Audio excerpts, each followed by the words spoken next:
Students, पिछले lecture में अपन ने हाइपर कॉन्जुगेशन इफेक्ट की बात की थी।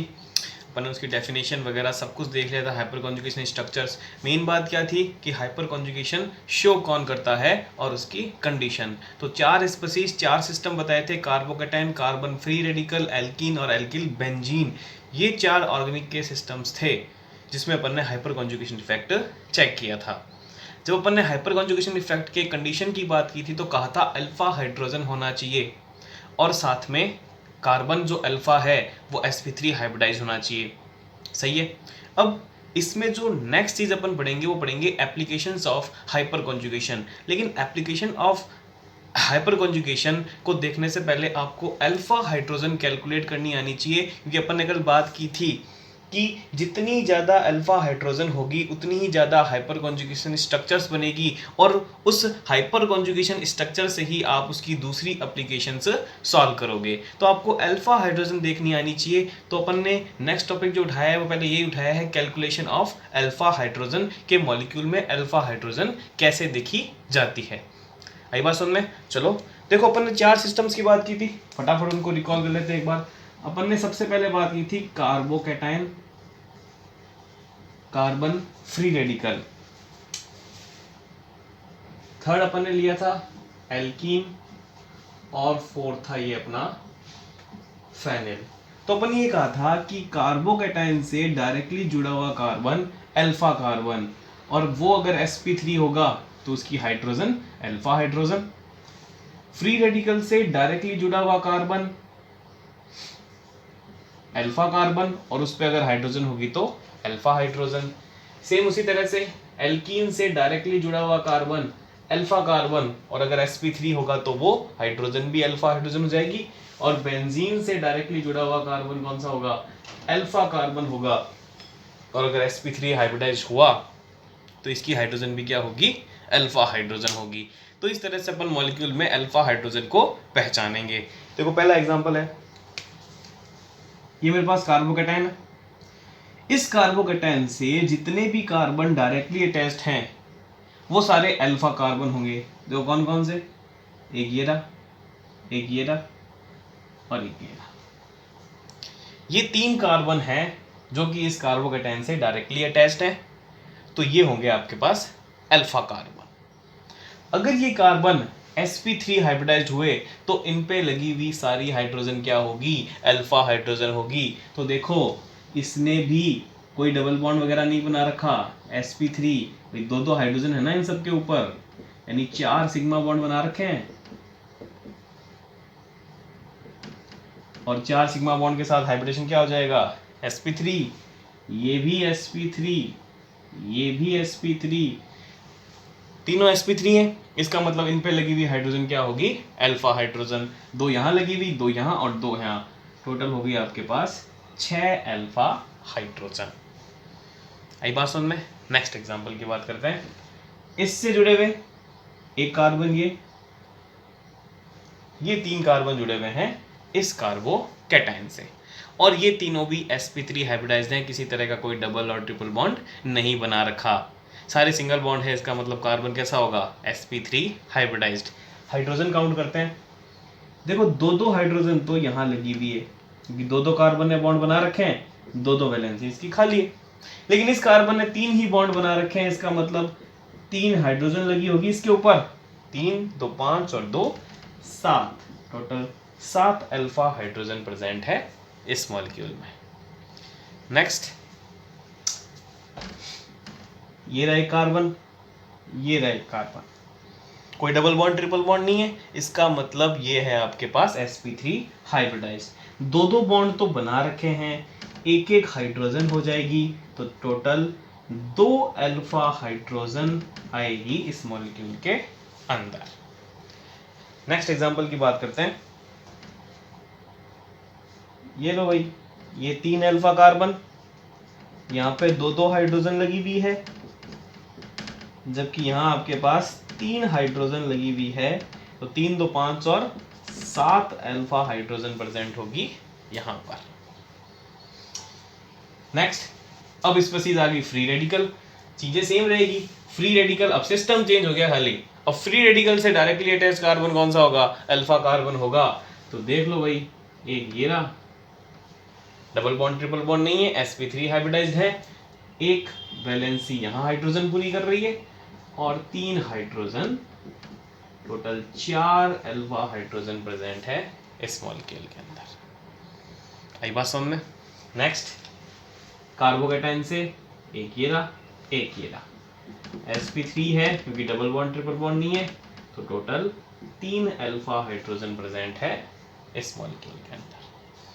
नेक्स्ट 7th नंबर एग्जांपल के अंदर अब सिस्टम बदल गया। अब सिस्टम है आपके पास ये एल्कीन, इससे डायरेक्टली जुड़ा हुआ कार्बन अल्फा कार्बन, sp3 है क्योंकि डबल बॉन्ड ट्रिपल बॉन्ड नहीं है, तो इस पे लगी हुई हाइड्रोजन अल्फा हाइड्रोजन होगी, और ये लो भाई एक हाइड्रोजन लगी हुई है, तो इसके पास एक अल्फा हाइड्रोजन,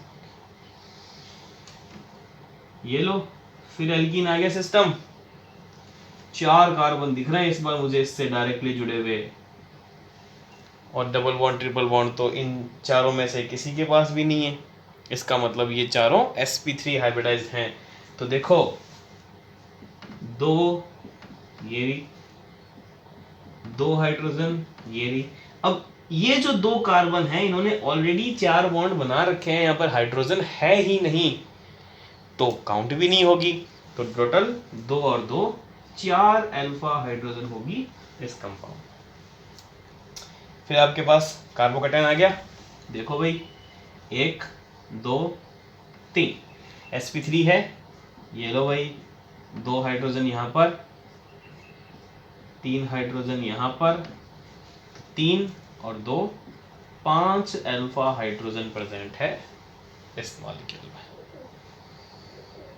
आ रही है बात समझ में? नेक्स्ट एग्जांपल पे चलते हैं। फिर सिस्टम आ गया एल्कीन, ये लो भाई 4 मेरे को कार्बन दिखाई दे रहे हैं, और ये चारों कार्बन ही कहीं पर भी डबल और ट्रिपल बॉन्ड वाले कार्बन नहीं है, इसका मतलब ये sp3 हाइब्रिडाइज्ड है। 3 हाइड्रोजन ये रखेगा और 3 ही ये रखेगा, 2 हाइड्रोजन इनके पास होगी, तो 3 3 6 2 8 और 2 10 अल्फा हाइड्रोजन प्रेजेंट होगी इस मॉलिक्यूल में। आई बात समझ में? फटाफट आगे देख लेते हैं। अब देखो, इतनी देर जो मॉलिक्यूल्स आ रहे थे उनमें एक एक ही सिस्टम था, अब वो मॉलिक्यूल आ रहे हैं जिनमें 2 सिस्टम हैं, तो चेक करने का तरीका वही रहेगा, दोनों सिस्टम से डायरेक्टली जुड़े हुए कार्बन अल्फा कार्बन sp3 होंगे तो हाइड्रोजन sp3, अगर हाइड्रोजन भी अल्फा हाइड्रोजन कहलाएगी। आई बात समझ में? दोनों सिस्टम से directly attached carbon alpha carbon होंगे, और sp3 हुआ अगर वो कार्बन तो उसकी हाइड्रोजन अल्फा हाइड्रोजन। दोनों सिस्टम से आपको एक जैसा ही चेक करना है। देखो एग्जांपल से बात करते हैं। इस पॉजिटिवली चार्ज कार्बन से ये जो 2 कार्बन अटैच्ड हैं ये अल्फा कार्बन होंगे, सही है। ये कार्बन तो sp3 हाइब्रिडाइज्ड है, लेकिन ये कार्बन अब देखो sp2 हो गया, इसका मतलब इसकी हाइड्रोजन अल्फा हाइड्रोजन नहीं काउंट होगी। आई बात समझ में? अब इस डबल बॉन्ड के रेस्पेक्ट में तो यही 3 हाइड्रोजन अल्फा हाइड्रोजन बनेगी, सही है।